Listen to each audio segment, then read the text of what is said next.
Okay, so sineselebrate po natin ang kabutihan ng Diyos sa BCCM, no po? So nandito na po tayo sa pangalawang linggo ng ating pagdiriwang ng ating anibersaryo. Ika-34 pong kabutihan at katapatan ng Diyos. Kaya dapat po nating itong ipagdiwang. Amen po ba? So tingnan ko nga po kung ikaw ay nagdiriwang. Palakpak nga si Lord. Ayan. So alam ko po kapag nagdiriwang ang tao, masaya.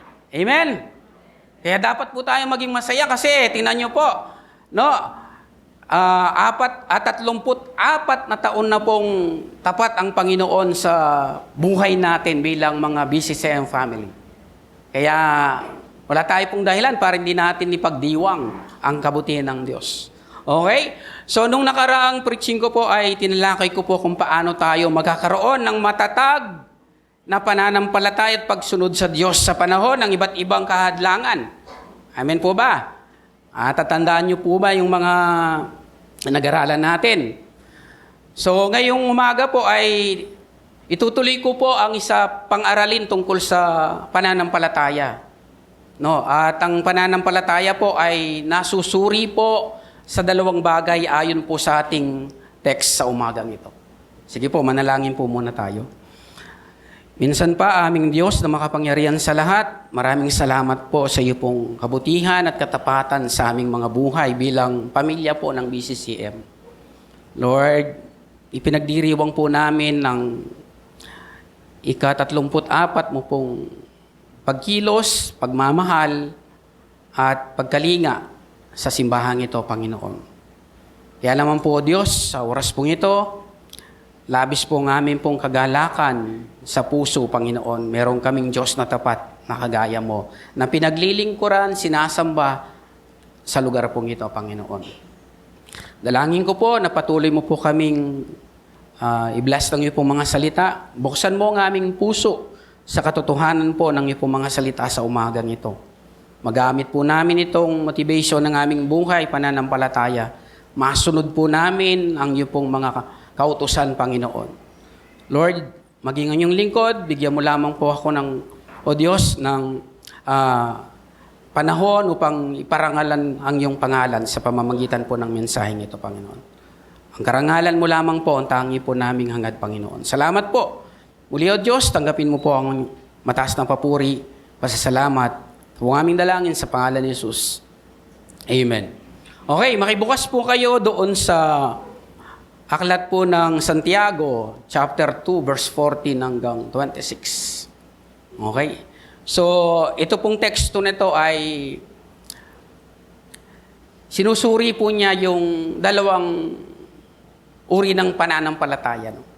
Basahin ko po. Mga kapatid, ano ang mapapala ng isang tao kung sabihin man niyang siya'y may pananampalataya? Ngunit hindi naman niya pinapatunayan sa gawa. Maililigtas ba siya ng gayong pananampalataya? Halimbawa, ang isang kapatid ay walang maisuot at walang makain. Kung sabihin ng isa sa inyo, patnubayan ka nawa ng Diyos, magbihis ka't magpakabusog. Ngunit hindi naman siya binibigyan ng kanyang kailangan, mabuti bang may dudulot sa kanya yon? Gayon din naman, patay ang pananampalatayang walang kalakip na gawa. Ngunit may nagsasabi, may pananampalataya ka at may gawa ko. Sagot ko naman, ipakita mo sa akin ang iyong pananampalatayang walang kalakip na gawa at ipapakita ko naman sa iyo sa pamamagitan ng aking mga gawa ang aking pananampalataya. Sumasampalataya ka sa isang Diyos, hindi ba? Mabuti yan. Ang mga demonyo man ay sumasampalataya rin at nangangatal pa.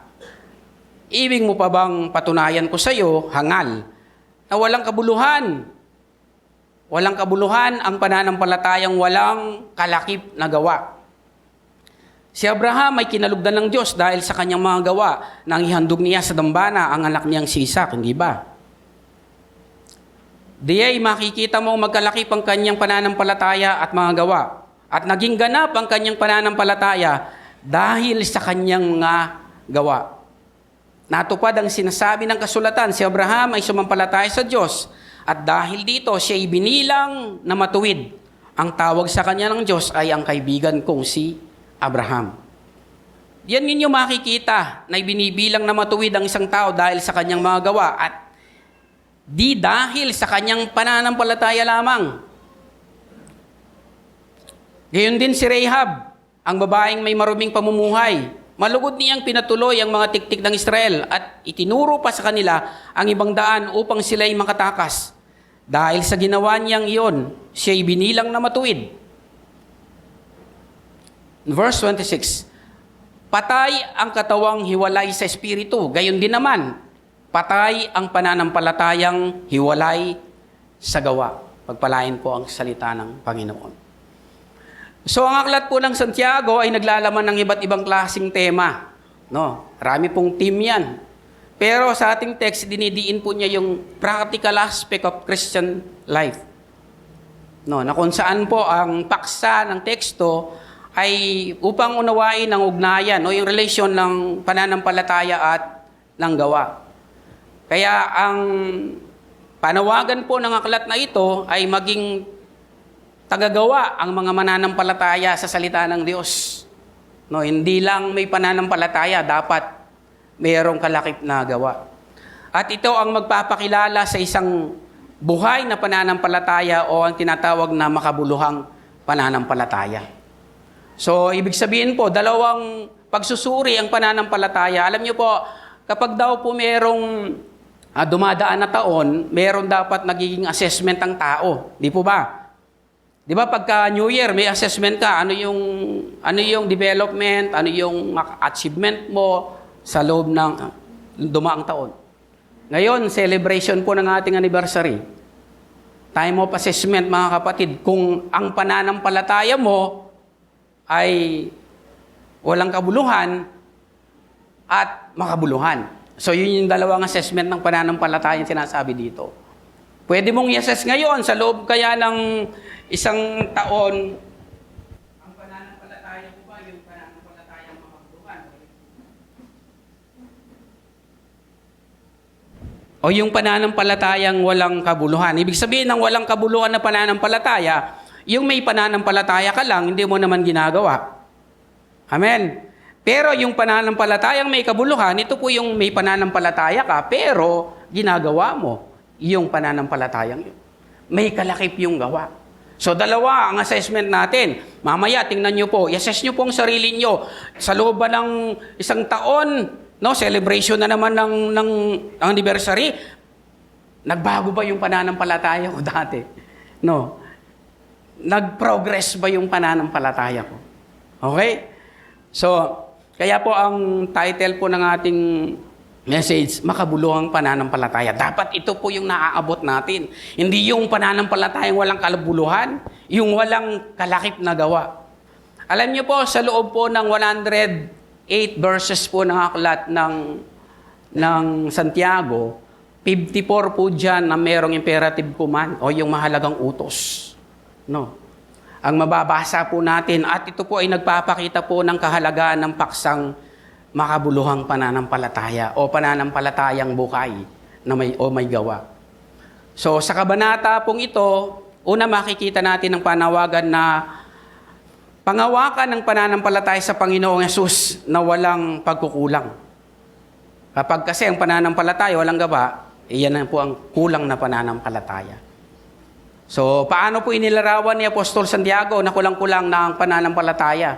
Yung kanilang pananampalataya. Kaya sinabihan sila. Ito po ay sa pamamagitan ng pagkaroon ng hindi pantay na pagtingin sa tao. No. Na-assess po ni St. James kung bakit hindi na po pananampalatayang makabuluhan ng kanilang pananampalataya ng panahon na to dahil nakita po niya hindi na pantay yung pagtingin sa tao ng mga mananampalataya.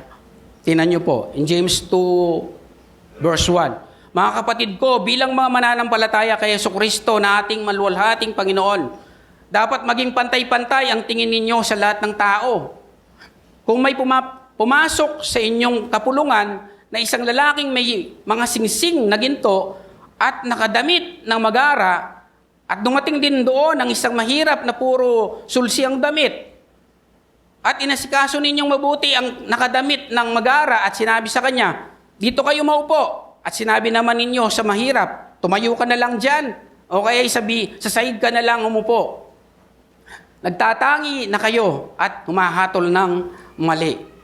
So, kaya po na medyo po na burden po si St. Paul na itong pananampalataya ng mga Kristiyano dito sa lugar na to ay mali na po.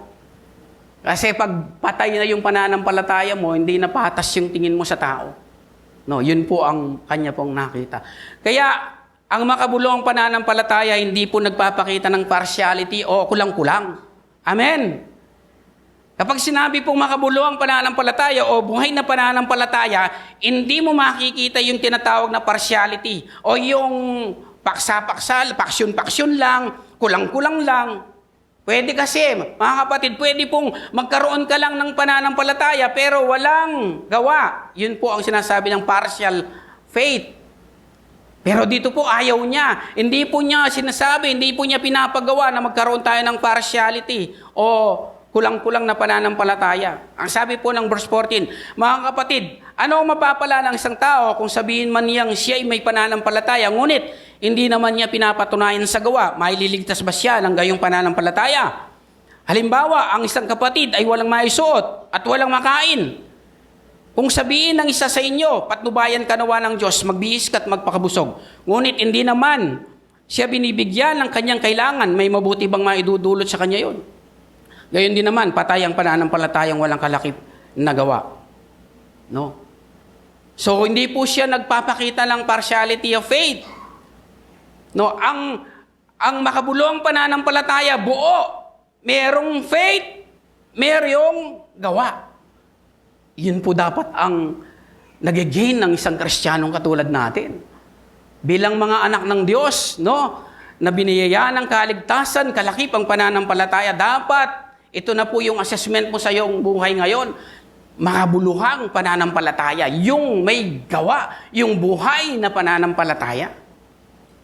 No? Kasi wala pong pakinabang ang pananampalatayang partial o kulang-kulang.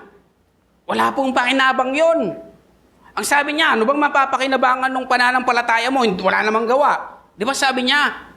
Asahin natin, sabi niya, mga kapatid, anong mapapala ng isang tao kung sabihin man niyang siya'y may pananampalataya, ngunit hindi naman niya ito pinapatunayan sa gawa? Maililigtas ba siya ng ganong uri ng pananampalataya? Halimbawa, may isang kapatid na walang maisuot at walang makain. Kung sasabihin ninyo sa kanya, patnubayan ka nawa ng Diyos, magbihis ka at magpakabusog, ngunit hindi naman ninyo siya binibigyan ng kanyang kailangan, may mabuti bang maidudulot sa kanya yon? No. Kaya, no, maliwanag po na walang pakinabang ang pananampalatayang partial o yung kulang na pananampalataya. Walang pakinabang ang pananampalatayang hindi mo naman isinasagawa. Amen? So may consequences ang partiality faith. No, meron po siyang pangit na bunga. Tingnan niyo po. Ngunit kung hindi pare-pareho, tingnan niyo po doon sa James 2:9. Ngunit kung hindi pare-pareho ang tingin ninyo sa tao, ito po kasi yung assessment po ni St. James na kung bakit ganito na lang yung pananampalataya nila, yung hindi makabuluhan. Ngunit kung hindi pare-pareho ang tingin ninyo sa tao, kayo'y nagkakasala. Ibig sabihin, ang consequences po, ang bunga po ng partial faith, kasalanan po yun. At ayon sa kautusan, dapat kayong parusahan. Yun po yung parusa.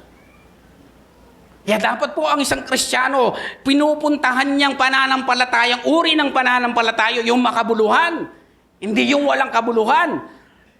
Yung may kalakip na gawa. Hindi lang yung basta't may pananampalataya ka.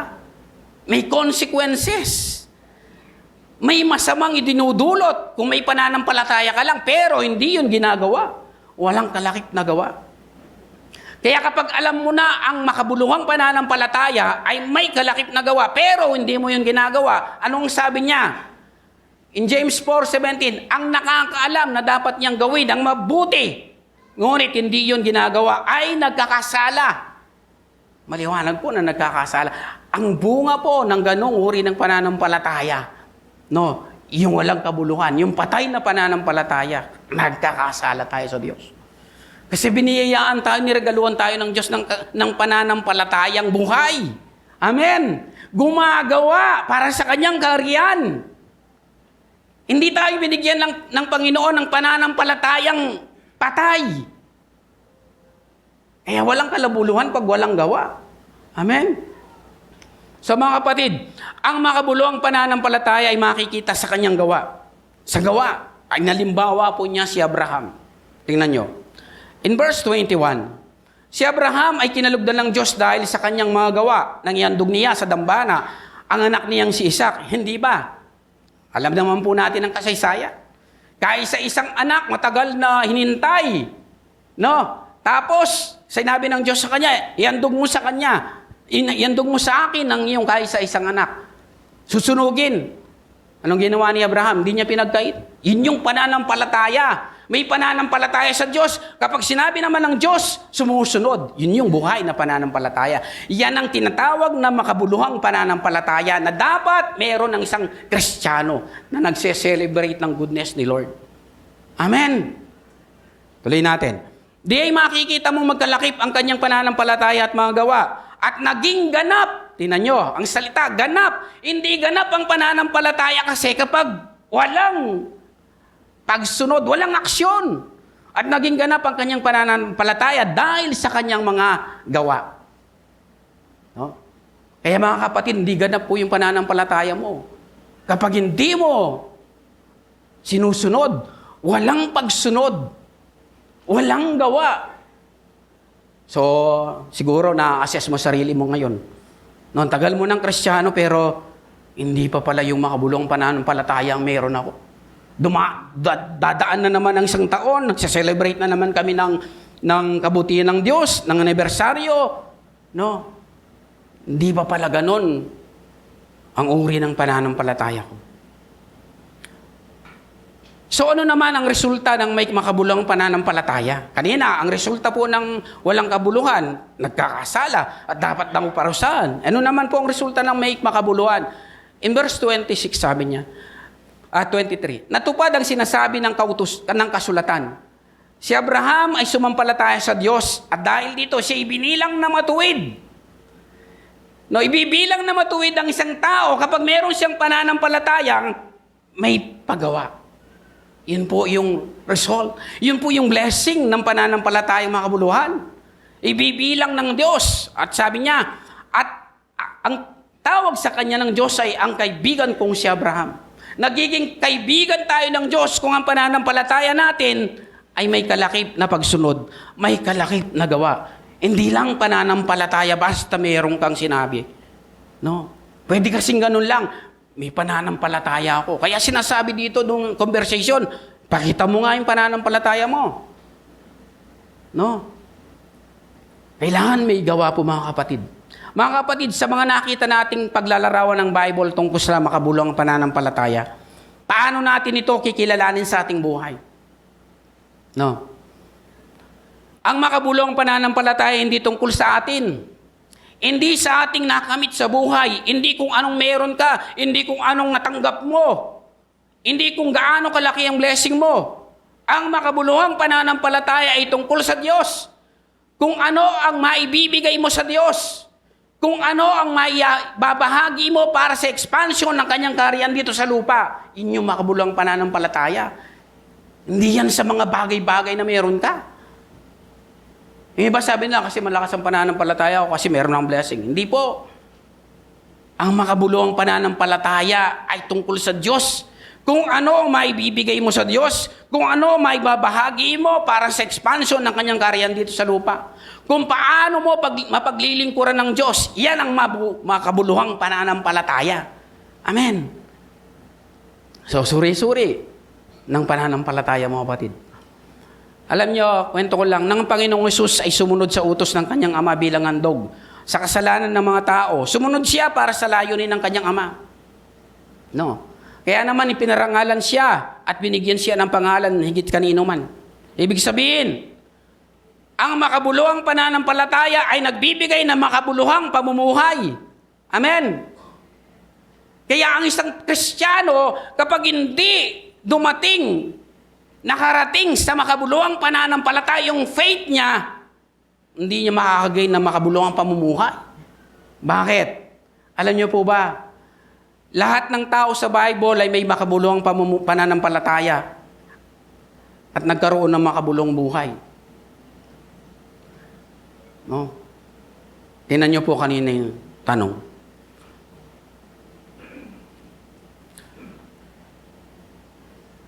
Ang makabuluhang pananampalataya nagbibigay ng makabuluhang pamumuhay. Amen po ba? No. Kaya hindi magiging makabuluhan ang pamumuhay mo kapag may pananampalataya ka lang, walang gawa, paano ka magkakaroon ng makabuluhang buhay? Wala. Wala ka namang gagawin eh. Wala ka namang susundin sa utos ng Diyos. Hindi ka maglilingkod. Amen. Ang pananampalataya, ang gawa niyan paglilingkod. Hindi mo yun gagawin. Kaya walang kabuluhan. Ang pananampalatayang ganun. Kapatid, gusto mo bang magkaroon ng makabuluhang pananampalataya? Ayaw. Gusto mo ba? Magtayo ka ng... gusto mo magkaroon ng makabuluhang buhay? Magtayo ka ng makabuluhang pananampalataya o pananampalatayang may pagsunod. Amen. Kung gusto mong makagain ng makabuluhang buhay, mabuting buhay, blessed life, amen, mag-gain ka ng makabuluhang pananampalataya. Tandaan mo, kapag hanggat hindi mo na nag-gain yung makabuluhang pananampalataya, walang blessed life. Walang pakinabang eh. Wala namang gagawin, wala namang magagawa. So mga kapatid, paano ka magkakaroon? Ito po, kanina, nakita na natin yung dahilan. Ngayon, paano ka magkakaroon ng makabuluhang pananampalataya? Sino po rito ang gustong magkaroon ng makabuluhang pananampalataya? Amen. Okay. Madali lang. 2 lang paraan. Una po, para magkaroon ka ng makabuluhang pananampalataya. Mapalitan naman yung dati mong pananampalataya na walang gawa. By this time siguro, lalampas itong anibersaryo, babago na naman yung taon. Ganito na dapat yung pananampalataya mo. Yung buhay na pananampalataya, makabuluhan naman. Ang una, paraan, para po magkaroon tayo ng pananampalatayang makabuluhan. Gawing sentro ng buhay mo si Jesus. Amen. Alam niyo mga kapatid, hanggat hindi si Jesus ang sentro ng buhay ng isang tao, hindi siya magkakaroon ng makabuluhang pananampalataya. Dahil gagawin mo lang ang gusto mo kaysa gusto ng Diyos, kung hindi siya ang sentro ng buhay mo. Tama po ba? Kung hindi si Jesus ang sentro ng buhay mo, hindi mo gagawin yung inuutos niya. May pananampalataya kang walang gawa. Pero kapag si Jesus ang sentro ng buhay mo, yun yung magiging daan para magkaroon ka ng makabuluhang pananampalataya. Alam niyo po, may isang babae sa Bible na maituturing na ang sentro ng kanyang buhay at pananampalataya ay ang Panginoong Hesus. Kung kaya nagawa niya ang isang mahirap na utos. No? Kilala niyo po ba itong babaeng ito? Sikat siyang babae sa Bible. No? Kaya maituturing natin siyang si Jesus ang sentro ng kanyang buhay kasi yung utos mabigat pero nasunod niya. Yun ang sinatawag kong makabuluhang pananampalataya. May mahirap na utos pero kaya mong sumunod. Okay. Tingnan niyo po, kilalanin niyo po. In Luke chapter 1 verse 26 ang 38. Nang ika-6 na buwan ng pagdadalang tao ni Elizabeth, ang anghel na si Gabriel ay sinugo ng Diyos sa Nazaret na isang lungsod sa Galilea upang kausapin ang isang dalaga na ang pangalan ay Maria, si Mary. Siya ay nakatakda ng ikasal kay Jose, isang lalaking buhat sa angkan ni David. Lumapit ang anghel sa dalaga at binati ito, "Magalak ka, ikaw ay lubos na kinalulugdan ng Diyos. Sumasa iyo ang Panginoon." Naguluhan si Maria at inisip niyang mabuti kung ano ang kahulugan ng ganoong pangungusap. Sinabi sa kanya ng anghel, "Huwag kang matakot, Maria, sapagkat naging kalugod-lugod ka sa Diyos. Makinig ka, ikaw ay maglilihi at manganganak ng isang sanggol na lalaki at siya'y papangalanan mong Jesus. Siya'y magiging dakila, tatawaging anak ng kataas-taasang Diyos. Ibibigay sa kanya ng Panginoong Diyos ang trono ng kanyang amang siya, si David, upang maghari sa angkan ni Jacob magpakailanman. Ang kanyang paghahari ay pangwalang hanggan. Paano pong mangyayari? Gayong ako isang birhen, tanong ni Maria. Sumagot ang anghel, sasayo ang Espiritu Santo at mapapasailalim ka sa pangyarihan ng kataasang Diyos. Dahil dito, ang isisilang mo'y banal at tatawaging anak ng Diyos. Hindi ba't alam ng lahat na ang kamag-anak mong si Elizabeth ay baog? Gayon may, naglihi siya at ngayon 6 na buwan na ng kanyang pagdadalang tao, kahit na siya'y matanda na. Sapagkat walang anumang bagay na hindi kayang gawin ng Diyos. Sumagot si Maria, ako'y alipin ng Panginoon. Mangyari nawa sa akin ang iyong sinabi. Pagkatapos umalis na ang anghel. Mga kapatid, suriin nyo nga po yung kasaysayan. Kung magaan ng utos o mabigat. No? Kung ikaw ang nasa sitwasyon ni Maria, papayag ka bang magbuntis na walang asawa? Gayong alam niya, tingnan nyo, alam niya kung ano ang kaparusahan ng gayong sitwasyon sa kanilang kultura. Ang kultura po kasi ng mga Hudyo, pag nabuntis ang isang dalagang walang asawa, pinapatay, binabatong hanggang mamatay. Isa po yung faktor kung bakit pwede si Maria na tumanggi. Pero hindi siya tumanggi dun sa mahirap na sitwasyon. Ilalagay niya sa kahiyan ang kanyang sarili para masunod ang Panginoon. Yan po ang tinatawag na nakasentro si Jesus sa kanyang buhay. Amen. Kaya kapag si Jesus ang sentro ng buhay mo, magkakaroon ka ng makabuluhang pananampalataya. Kaya si Maria, mayroon siyang makabuluhang pananampalataya kasi ang sentro ng buhay niya, walang ibang kundi si Jesus. Hirap ng kanyang kalagayan pero nakasunod. No? Kaya mo bang isakripisyo ang reputasyon mo at buong pagkatao, masunod mo lang ang utos at layunin ng Diyos sa iyong buhay? Kung kaya mo, mayroon kang sentro. Sentro si Jesus sa buhay mo. Amen. At yun yung magiging na makabulawang pananampalataya natin. Si Maria, kung di sentro si Jesus sa kanyang buhay, pwedeng tumanggi. Lord, ba't naman ako? Ang dami dyan magaganda. No. Ang dami dyan magaganda. Ba't hindi na lang sila? So happen, pinili si Maria. At ito pa ang matindi. Ikakasal na lang siya. Napakabigat.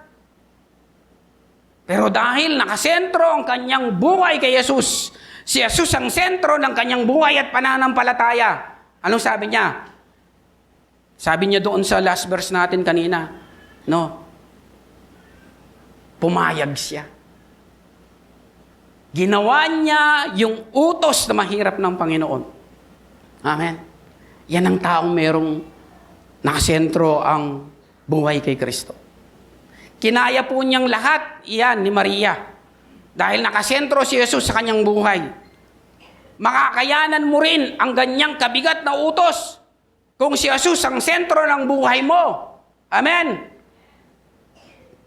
Kaya ngayon, tinan nyo, simpleng utos lang, attend lang ng life group, ayaw mo. Anong dahilan? Hindi si Jesus ang sentro ng buhay mo. Baka trabaho ang sentro ng buhay mo. Amen.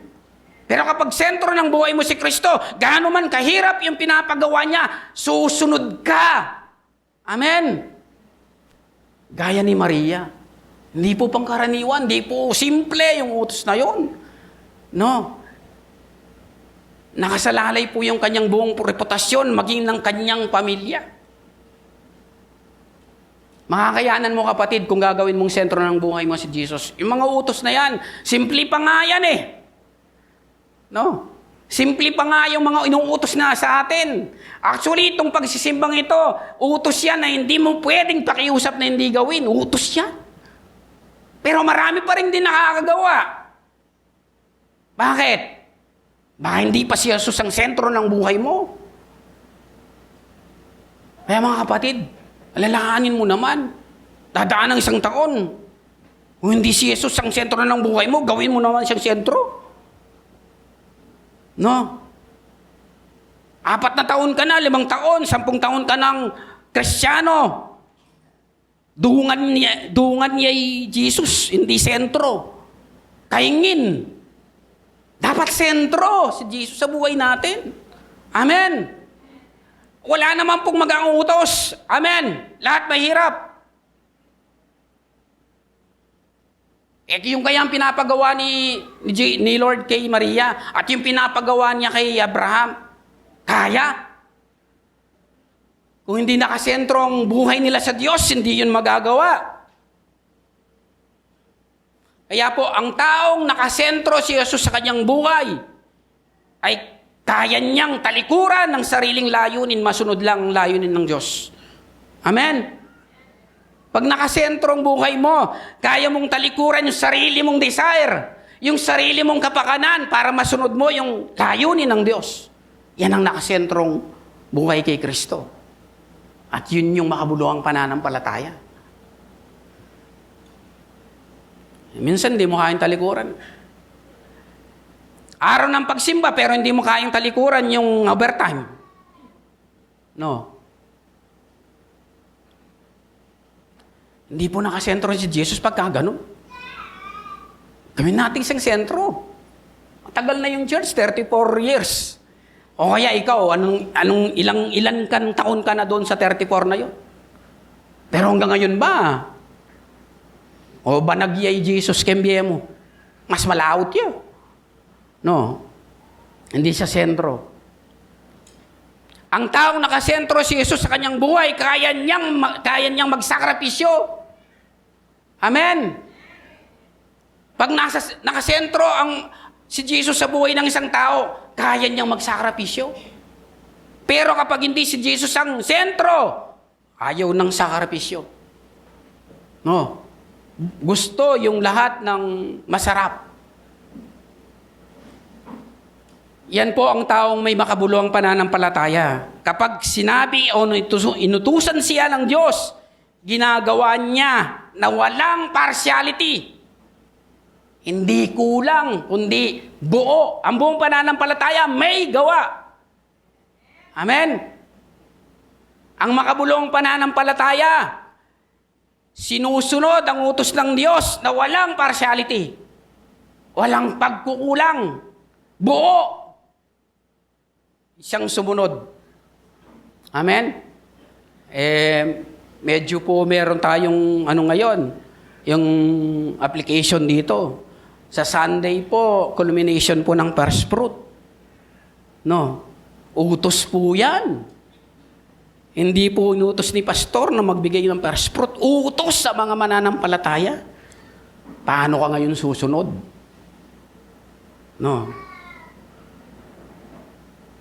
Kapag ang ginawa mo, excuse ko pa, wala akong obra. Hindi si Jesus ang sentro. Amen. Kakaintindihan po tayo. Halimbawa po, may isang gulong ng bisikleta, mayroon pong tinatawag na habyan o sentro. Kapag pinapaikot po ang buong gulong, ang puwersa ng ikot ay nanggagaling po doon sa tinatawag na habo sentro. Amen. Doon. Sa science, ang tawag po dyan ay centrifugal force. Tama po ba mga teacher?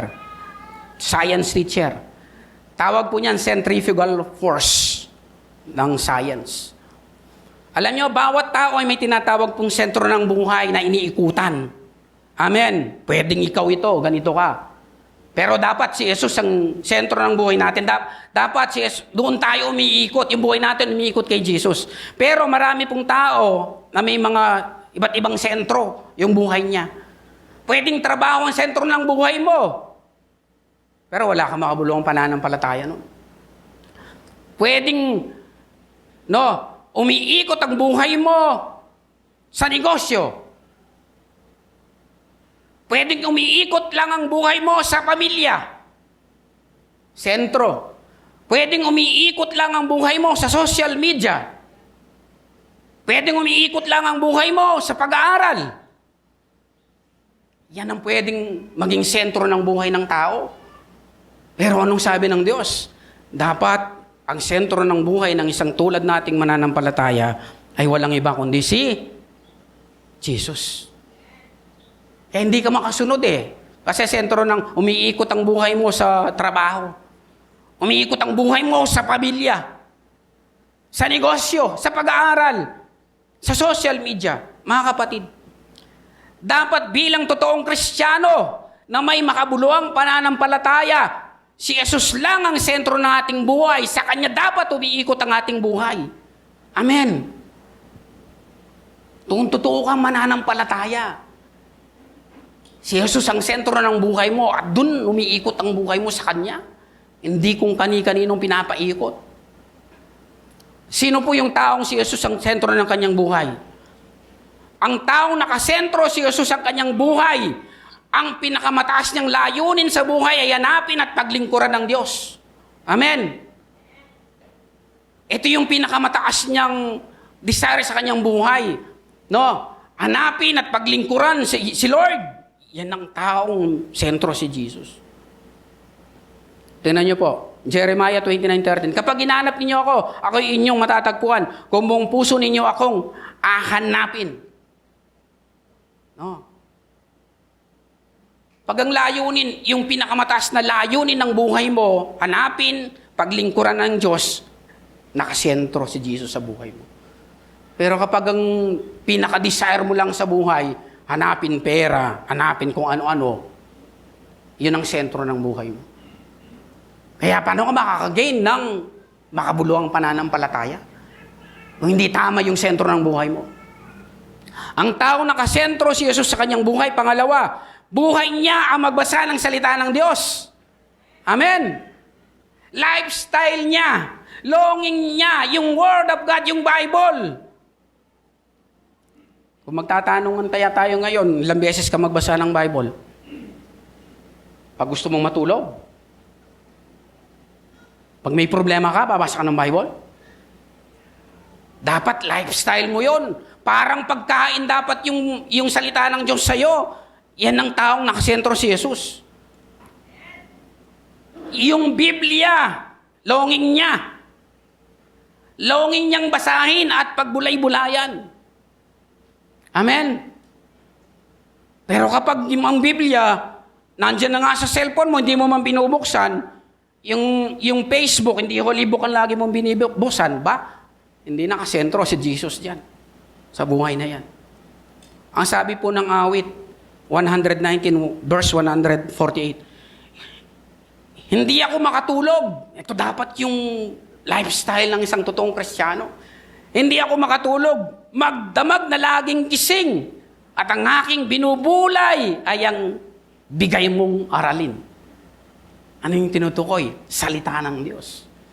Imagine mo, tinan mo itong nagsulat, hindi raw siya makatulog, magdamag na laging gising, at ang aking binubulay, ano yung binubulay? Hindi Facebook, ang bigay mong aralin. Grabe itong taong ito sa salita ng Diyos. Amen. Tayo, minsan ang required mo lang, umaga o kaya hapon, basahin mo sa loob ng isang araw. Hindi mo pa magawa. Tapos sabi mo, Pastor, wala akong time eh. Wala akong time sa Bible. Wala akong time magbasa ng Biblia. Kasi nungalingan po yun pag walang time. Amen. Bakit wala kang time? Nagwo-work po kasi ako. May pasok po ako. Hindi. Bilangin nga natin. Kung wala kang time. Kung hindi kasi nungalingan. Ilang oras ang isang araw? Makibat ko po. Ilang oras? 24. Ilang oras ka nagtatrabaho? Ilan? 9. O 9. Means, ang regular kasi 8 lang, no? O 8 na lang, no? 8. Kasi meron kang, meron ka ng overtime. 8 hours regular. Kwenta nyo, 8 ang trabaho. Ilang oras ka natutulog? O si Pastor, 6 lang. Yung iba nga, 4 lang. 8 din, no? 8. 8 plus 8. 16. Para maging 24, ilan pa? 8 pa rin. O saan yung 8? Facebook. Lawat siya. Tapos sabihin mo walang time. Sa Biblia. Kalaram mo. No? Nakwenta nyo. Saan napupunta yung another 8? Saan? Sa walang kwenta. Ang salita ng Diyos ang pinakamakwenta sa buong mundo. Pero hindi yung pinapahalagaan. Amen? O isipin nyo ba, parang nagulimihanan kayo, 8 plus 8, 16.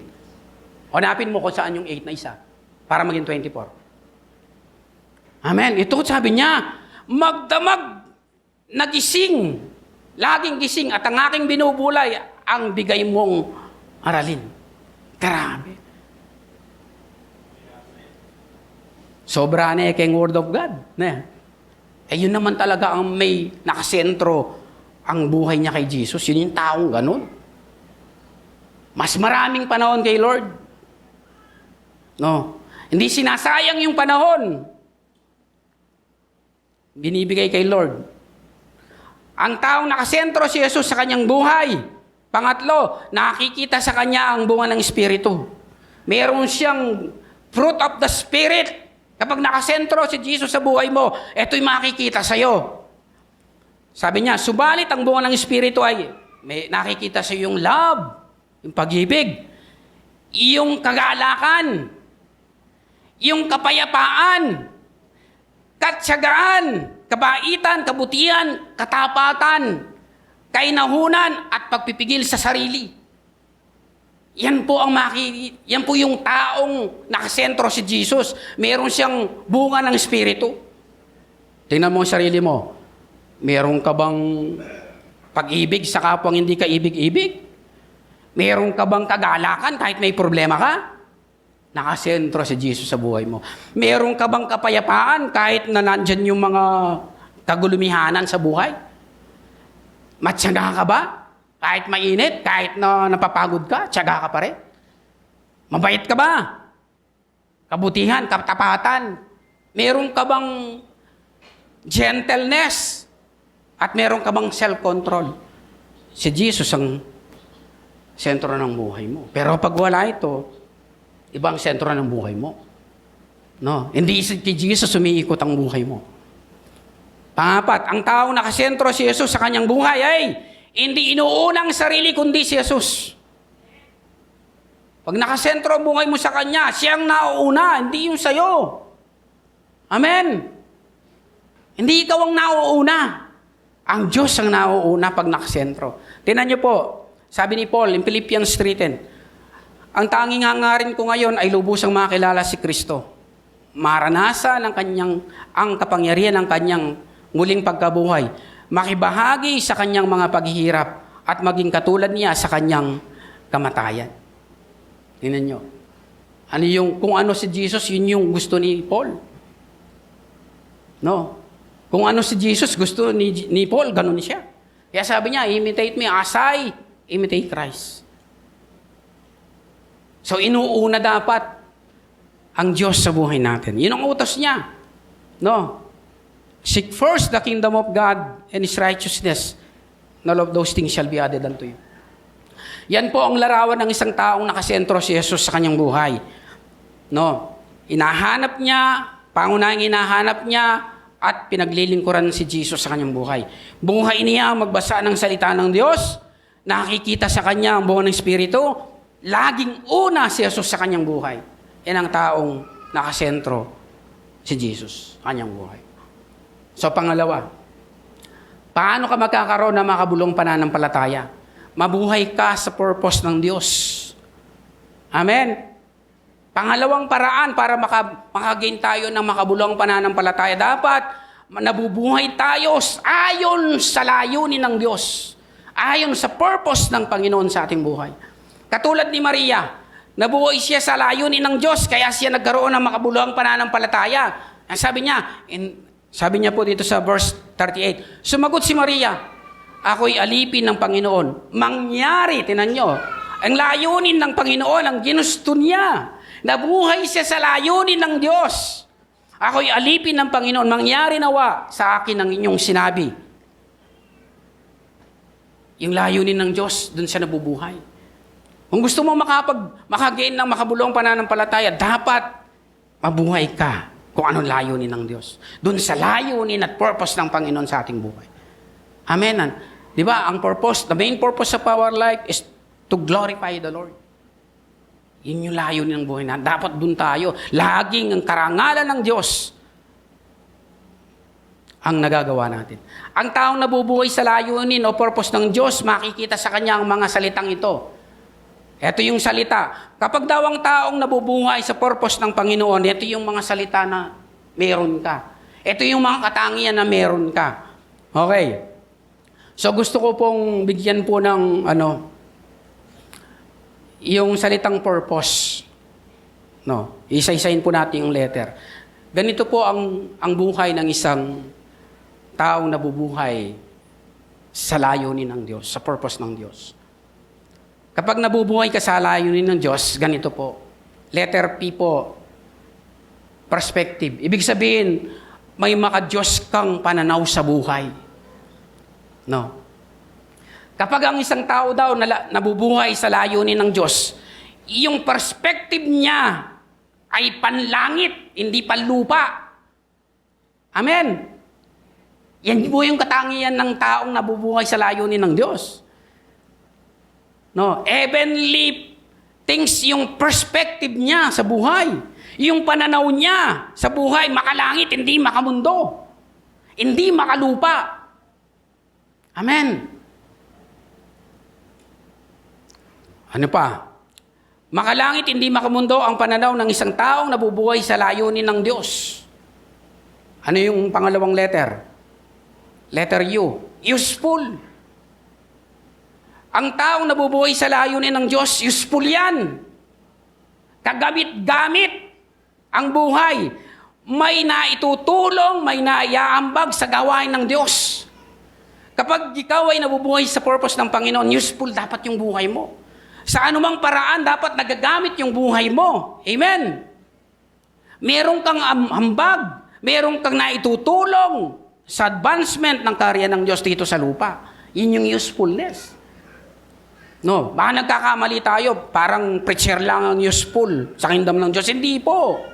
Lahat po tayong may pananampalataya, lahat po tayong nabubuhay sa layunin ng Diyos, dapat useful ka, kagamit-gamit ka. Ano yung dapat mong paggamitan? Ano yung kaya mong paggamitan ka ng Panginoon? No. Kung preacher ka. Kung giver ka. Provider ka. May mga kakayahan po tayo na dapat maging kagamit-gamit sa karya ng Diyos. Yan po ang taong nabubuhay sa layunin ng Diyos. Kagamit-gamit siya. O, assess mo yung sarili mo ngayon. Kung nabubuhay ka sa layunin ng Diyos, heavenly perspective ba ang isip mo? Useful ka ba? No? Sa anumang kaparaanan? Letter R, risk-taker. Risk-taker ang isang tao na bubuhay sa layunin ng Diyos. Hindi siya comfort zone person. Amen. Ang isang taong nabubuhay sa layunin o purpose ng Panginoon, kaya niyang suungin yung panganib, masunod lang ang Panginoon. Gaya ni Maria, risk-taker si Maria. No, pwede silang mapahamak pamilya, pwede silang patayin sa pagbato hanggang mamatay. Amen. Risk-taker. Kasi nabubuhay siya sa layunin ng Diyos. Hindi siya comfort zone person. Alam niyo po yung comfort zone person. No. Yung gusto niya lang, hindi mahirapan. Gusto niyo lang, nakikinig ng mensahe. Pero wala kayong gigil, wala kayong dare gumawa sa karya ng Diyos. Comfort zone. Dun sa ano ka lang, hindi ka mahihirapan ang gusto mo. Amen. Pero yung taong nabubuhay sa layunin at purpose ng Panginoon, risk-taker yan. Amen. O, tinan nyo yung sarili mo ngayon. Kung ganito ka, nabubuhay ka ba sa layunin ng Diyos para makabuo ka ng, makapag-gain ka ng makabuluhang pananampalataya? O ayaw mo mahirapan? Ayaw mo ng panganib? No. Alam niyo si Paul, kung bakit nagkaroon siya ng makabuluhang pananampalataya? At naging masasabi nating sentro yung kanyang buhay sa Panginoong Jesucristo, kung saan may panganib. Basta tinutusan siya ng Panginoon, kahit may panganib, susunod. Amen. Nakakalungkot mang isipin pagka meron ng konting hirap. Ayaw nang sumunod. No? Okay, bilisan ko po. Sabi po ng Matthew chapter 16 verse 25, ang naghahangad na maligtas ng kanyang buhay ay mawawalan nito. Ngunit ang mawalan ng kanyang buhay, alang-alang sa akin ay magkakamit nito. Risk taker. The more na nabibingit po sa panganib yung buhay natin, alang-alang sa Panginoon, napapabuti buhay natin. Amen? Okay. O, letter P. Malapit na po. Letter P, pain. No? Ang isang Kristiyanong nabubuhay sa purpose ng Diyos, kahit nasasaktan, maglilingkod pa rin. Naniniwala siya na ang pain ay part ng process ng Diyos sa lalong ikabubuti niya. Amen? Ganyan po ang nabubuhay sa layunin ng Diyos. Kahit minsan may masakit, no, na pangyayari, pagkakataon, hindi mo siya mapapasuko sa paglilingkod sa Diyos. At lagi niyang tinitingnan, pain is a process of mas mabuting bagay. Hindi niya tinitingnan ang pain, parusa ng mga taong nabubuhay sa layunin ng Diyos. Okay. 1 Peter chapter 1 verse 17, ang gintong nasisira ay pinaparaan sa apoy upang malaman kung talagang dalisay. Gayon din naman ang inyong pananampalataya na higit na mahalaga kaysa ginto ay pinaparaan sa pagsubok upang malaman kung ito'y talagang tapat. Sa gayon, kayo'y papupurihan, dadakilain at pararangalan sa araw ng mahayag si Jesucristo. No? Pain, part po yan ng process ng Diyos para lalo tayong tumibay, para lagi tayong maging masigasig na maglingkod sa Panginoon. Hindi po yung parusa. Huwag mong tingnan parusa. Amen. Tingnan mo po yan positibo. Part of process. Letter O. Overcome. Ibig sabihin, ang isang taong nabubuhay, ang isang Kristiyanong nabubuhay sa purpose ng Diyos, sa layunin ng Diyos, overcomer siya. No? Mananagumpay. Kaya niyang magtagumpay sa laban ng buhay dahil kay Kristo. Ano mang hamon ng buhay, nagtatagumpay siya. No? Hindi mayroon lang problema, talo na kaagad. Konting problema, ayaw na. Hindi overcomer. Pero yung nabubuhay sa layunin ng Diyos, isa siyang taong overcomer. No? Mananagumpay. Romans 8:38, sino ang makakapag-iwalay sa atin sa pag-ibig ni Kristo? Ang kaguluhan kaya? Ang kabigatihan, pag-uusig, pagkagutom, kahirapan, panganib, o kamatayan? No? Wala. Ang isang taong nabubuhay sa layunin ng Diyos, hindi siya kayang patigilin ng mga to. Overcomer nga eh. No? Mananagumpay. Okay. Letter S. Service. Naglilingkod sa paraang kaya niya. No? Alam niyo po, ang isang taong nabubuhay sa layunin ng Diyos, naghahanap siya ng paglilingkod. Hindi siya nagtatago sa paglilingkod. Amen. Inahanap niya kung anong bagay bang service ang kaya ko. Inahanap niya yun. Pero yung taong hindi nabubuhay sa layunin ng Diyos, pag mayroong paglilingkod, magtatago yan. No. Ayaw niyan. Pero yung nabubuhay sa layunin ng Panginoon, no, gusto niya ng paglilingkod. Gusto niya aksyon sa paraang kaya niya. Letter E. Endurance. Matibay. Ang isang tao nabubuhay sa layunin ng Diyos, matatag sa lahat ng hamon ng buhay. Endurance. May katatagan siya. May problema, dumarating yung kapagsubukan na mas malaki pa sa kanya, matatag, hindi bumibigay. Amen. Yan ang taong nabubuhay sa layunin ng Diyos. Kaya kapag ikaw ay isang taong nabubuhay sa layunin ng Diyos, ikaw yung mayroong magkabuluhang pananampalataya. Amen. Okay. Dito po ako magtatapos. Mga kapatid, ang Kristiyanong may makabuluhang pananampalataya, Si Jesus ang sentro ng kanyang buhay. Buhay niyang hanapin at paglingkuran si Jesus sa kanyang buhay. Buhay niyang magbasa ng salita ng Diyos. Nakikita sa kanya ang fruit of the Spirit. Laging una ang Panginoon sa kanyang buhay. Ang Kristiyanong may makabuluhang pananampalataya, nabubuhay ayon sa layunin ng Diyos at siya ay may maka-Diyos na pananaw. May maka-Diyos na pananaw sa buhay, useful sa karya ng Diyos, risk-taker sa anumang panganib, kayang magbata ng sakit at hirap, mananagumpay o overcomer, naglilingkod at may katatagan sa lahat ng hamon ng buhay. Yan po ang may makabuluhang pananampalataya. Mga kapatid, it's time to assess your faith. Purposeful ba o unpurposeful? Makabuluhan ba o hindi pa? It's time. Nandun naman yung palatandaan. Pwede mo assess ngayon. Daraan na naman tong isang taon ng ating pagse-celebrate. Pero dapat mga kapatid, habang tumatanda tayo bilang Kristiyano, umaangat yung ating pananampalataya. Amen po ba? Dapat nagpo-progress yung pananampalataya natin hanggang maabot natin yung tinatawag na makabuluhang pananampalataya na hinahanap sa atin ng Diyos. Mga kapatid, sa oras na to, andiyan ang Panginoon, hindi tayo ka lang. Kung gusto mo sa umagang ito na magkaroon ka ng makabuluhang pananampalataya sa buhay mo, hingin mo sa Diyos. Amen. Gawin mong sentro si Jesus sa buhay mo ngayon. Tapos mabuhay ka sa layunin niya. Hindi ka na magiging katulad ng dati. Yung pananampalataya mo. Bagkus, makakapagtayo ka ng isang pananampalatayang buhay. Pananampalatayang makabuluhan.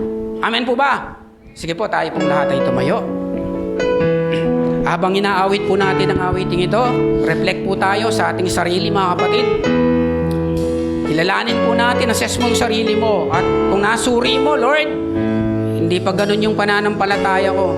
It's time to change yung lifestyle mo. Dalawang bagay lang naman ang gagawin mo. Tiyak, magiging makabuluhan ang pananampalataya.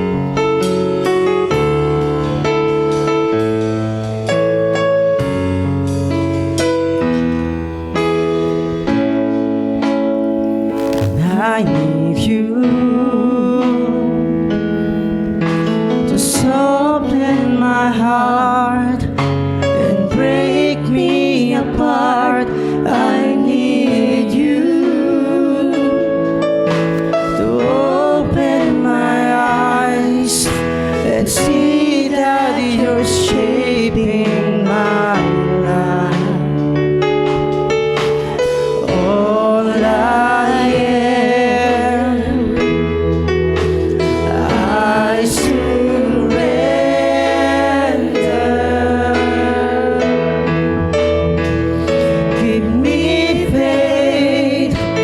trust what you say, that you're good and your love is great.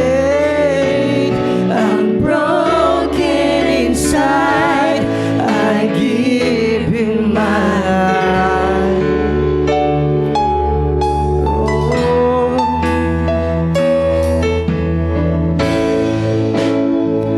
I need you to soften my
just what you say, that you're good and your love is great.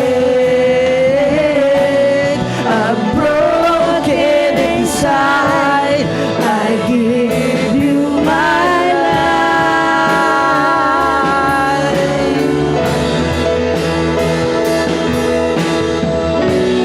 I'm broken inside, I give you my life.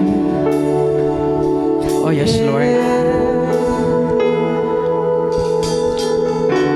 Salamat po, Panginoon, sa oras na to.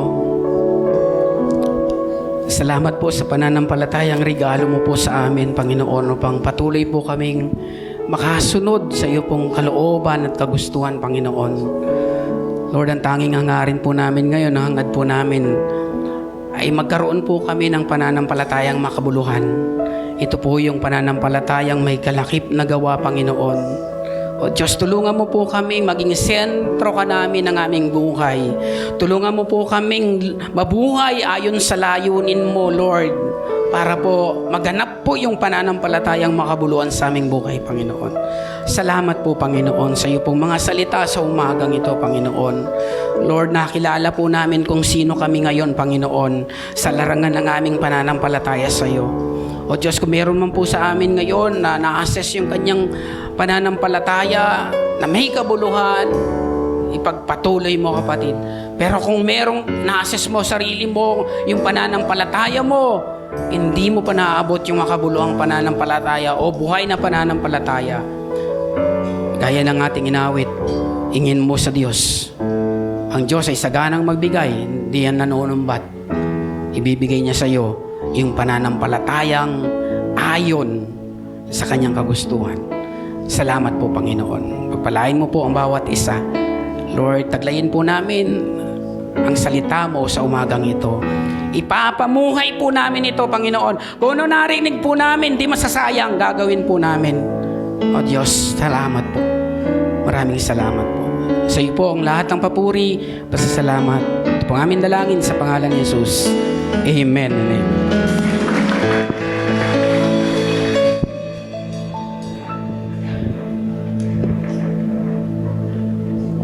Good morning po sa bawat isa. Dadako na po tayo sa pagbibigay. Sabi nga po, Lord, kapag tayo po ay nanampalataya sa Diyos, alam ni Lord na ibibigay niya yun para sa atin, no? Kaya nananalig ba kayo, nanampalataya ba tayo na tayo pagpalain ni Lord? Amen. Sabi nga, ibigay lang po natin ang kasampung bahagi ng ating pong kinikita. Sabi po kanina sa Santiago 4:7, ang nakaalam na dapat niyang gawin ang mabuti, ngunit hindi niya ito ginagawa, nagkakasala. No? Gawin po natin yung nais ni Lord, yung utos niya, i-bless po natin si Lord sa umagang ito. Sige po, tayo po ay tumayo, patuloy na magpasalamat sa kanyang kabutihan sa buhay po natin. Thank you, Lord. Diyos na buhay, Diyos na dakila, Diyos na walang katulad. Thank you, Lord. Salamat nga po, Lord, sa umagang ito. Salamat po, Lord, sa iyong mga salita na aming narinig through Pastor Ernyor. Thank you, Lord, sa wisdom and knowledge, Panginoon. Lord, kami po, nagpapasalamat sa iyo, Lord, sa buong 34 years ng BCCM, Panginoon, na patuloy po, Lord, na naglilingkod po kami, Lord God, dahil po ipinagkakalo mo po sa bawat isa mga biyaya mo, Lord God. Pinoprovide mo po, Lord, lahat ng mga pangailangan po namin, lalo na po sa mga pastors namin. Lord, salamat po sa buhay nila. Mga elders po namin, mga life group leaders na patuloy po na gumagawa sa iyong kaharian. Thank you, Lord, sa buhay nila. Salamat po, Lord, sa 34 years na ito, Lord, nakikita po namin kung gaano ka po kabuti sa bawat buhay po ng bawat isa. Ama, sa oras na ito, Lord, bless mo po ang bawat isa, Lord. Magbibigay po kami, magbabalik po kami ng para sa iyo, Lord. Lord, yung ikasampung bahagi ng aming kinikita, maging, O Diyos, ang aming offering. Maging, Lord, yung aming first fruit offering, Lord God. Patuloy na pagpalain mo po, O Diyos. Salamat po, O Diyos. Bless mo rin po, Lord, ang bawat isa na magkaroon po, O Diyos, ng pusong marunong sumunod, Lord God. Salamat po, Ama, sa umaga ito. Patuloy ka po namin pinapasalamatan, dinadakilang yung ngalan sa buhay po po namin. Bless mo, Lord, ang buong linggo namin na kahaharapin sa mga linggo na itong darating, Lord God. Pagpalain mo po ang bawat isa, Lord God. Thank you, Jesus. Salamat po, Diyos. Sa'yo po namin pinabalik ang lahat ng papuri, pasasalamat at pagdakila sa tanging pangalan ng aming Diyos. Amen. Give, and it will come back to you. Good measure, press down, shake it together, run it over. Give, and it will come back to you. It's when you give to the Lord. One more time. Give, and it will come back to you. Good measure, press down, shake it together, run it over. Give, and it will come back to you. It's when you give to the Lord. Give, and it will come back to you. Good measure, press down, shake it together, run it over. Give, and it will come back to you. Yes, when you give to the Lord.